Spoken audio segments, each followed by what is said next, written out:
இன்றைக்கி நம்ம நெத்திலி மீன் குழம்பு எப்படி பண்ணுறதுன்னு பார்க்க போகிறோம். நான் வந்து வெறும் புளியை மட்டும் கரைச்சி எடுத்து வச்சுருக்கேன். இப்போ இதில் என்ன பண்ண போகிறேன் அப்படின்னா, நல்ல பழுத்த தக்காளி 2 தக்காளி, இந்த 2த்தையும் இதில் போட்டு கரைச்சிக்க போகிறேன். நல்லா கரைச்சிக்கணும். இப்போ இதில் கொஞ்சோண்டு மஞ்சள் தூள் சேர்த்துக்கலாம். இப்போ காரத்துக்கு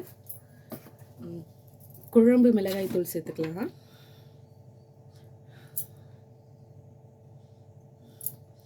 ரெண்டரை ஸ்பூன் போடுறேன். ஏன்னா நம்ம புளி ஊற்றி தானே கரைச்சி வச்சுருக்கோம், அதனால் காரம் கொஞ்சம் தேவைப்படும்.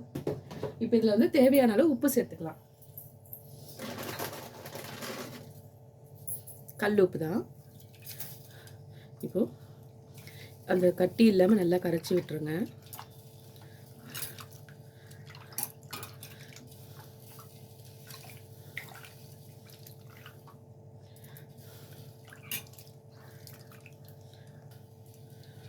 அந்த உப்பு நல்லா கரையணும், இந்த கல்லுக்கல்ல இருக்க கரையணும். இந்த டைமில் வந்து நீங்கள் கரைச்சதுக்கப்புறம் கொஞ்சோண்டு நாக்கில் விட்டு பாருங்கள். உப்பு, காரம், புளி எல்லாமே வந்து திட்டமாக இருக்கணும்.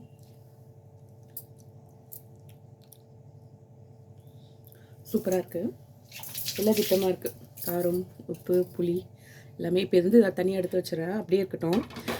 மீன் வந்து நான் கழுவி வச்சாச்சு ஏற்கனவே.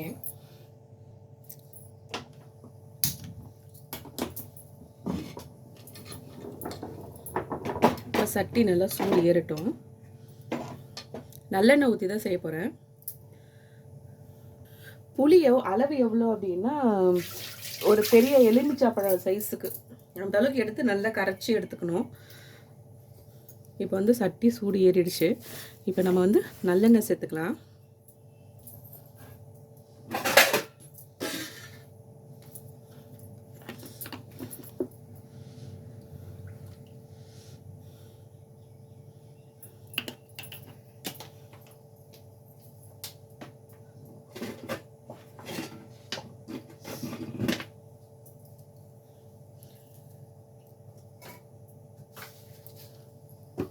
எண்ணெய் சூடு ஏறினதும் நம்ம கடுகு,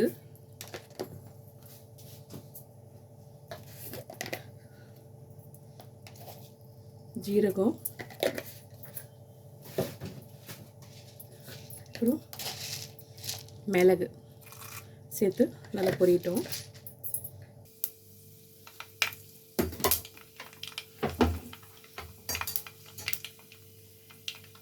கடுகெல்லாம் பொரியுது. இப்போ நம்ம என்ன பண்ணுறோம், பூண்டு சேர்த்துக்கலாம். பூண்டு நல்லா நசுக்கி வச்சுருக்கேன், ஒரு முழு பூண்டு. இப்போ வந்து ஒரு பெரிய வெங்காயம் கூட 2 பச்சை மிளகாய் எல்லாத்தையும் நல்லா வதக்கி எடுத்துக்கலாம்.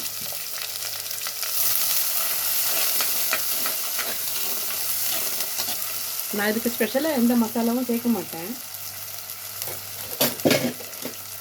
வீட்டில் யூஸ் பண்ணுற குழம்பு மிளகாய் தூள் மட்டும்தான். இப்போ கொஞ்சோண்டு பெருங்காயத்தூள் சேர்த்துக்கலாம்.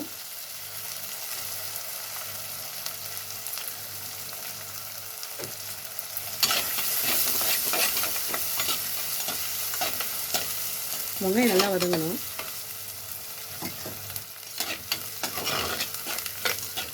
வெங்காயம் நல்லா வதங்குது. இப்போ வந்து நம்ம கறிவேப்பிலை சேர்த்துக்கலாம்.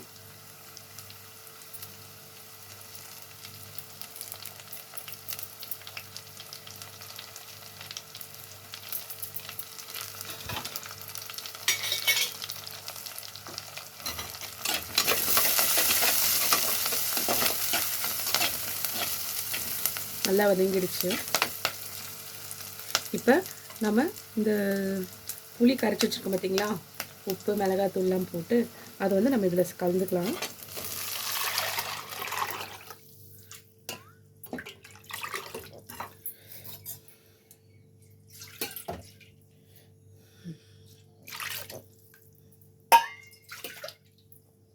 குழம்பு வந்து நல்லா கொதிக்கணுங்க. இப்போ எந்த அளவுக்கு இருக்குது, இதை வந்து அப்படியே பாதியாக சுண்டணும். தண்ணி நல்லா பாதியாக சுண்டனதுக்கப்புறம் தான் நம்ம வந்து மீனை லாஸ்ட்டாக சேர்க்கணும். இப்போ இதை வந்து நல்லா கொதிக்கிட்டோம்.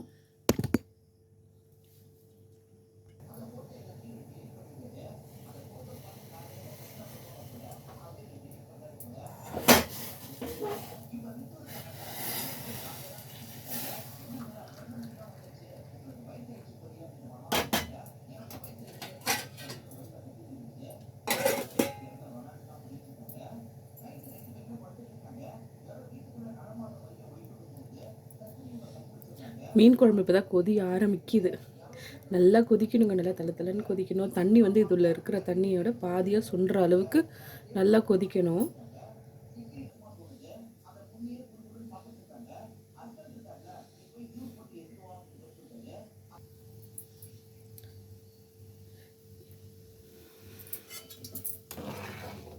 நல்லா கொதிக்குது, இன்னும் கொஞ்சம் சுண்டணும்.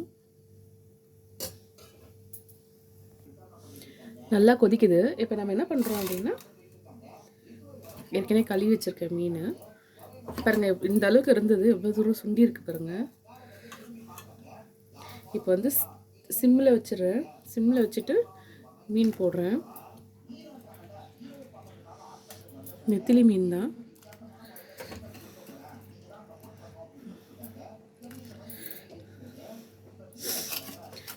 மீன் அதாவது மீன் போட்டதுக்கப்புறம் வந்து நல்லா இப்போ கொதிச்சுது பார்த்தீங்களா, அந்த மாதிரி தலைன்னு கொதிக்கக்கூடாது.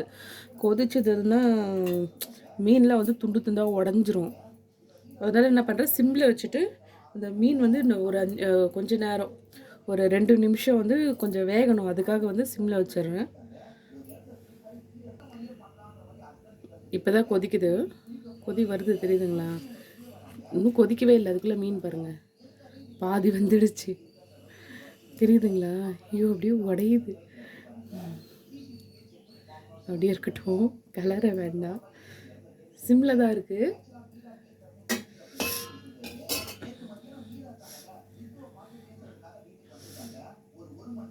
ஒரு 2 நிமிஷம் லேசாக கொதிக்கிட்டோம். அதுக்கப்புறம் தான் வந்து மீனில் அந்த குழம்போட இதுவெல்லாம் இறங்கிடும், காரம் மசாலா எல்லாம்.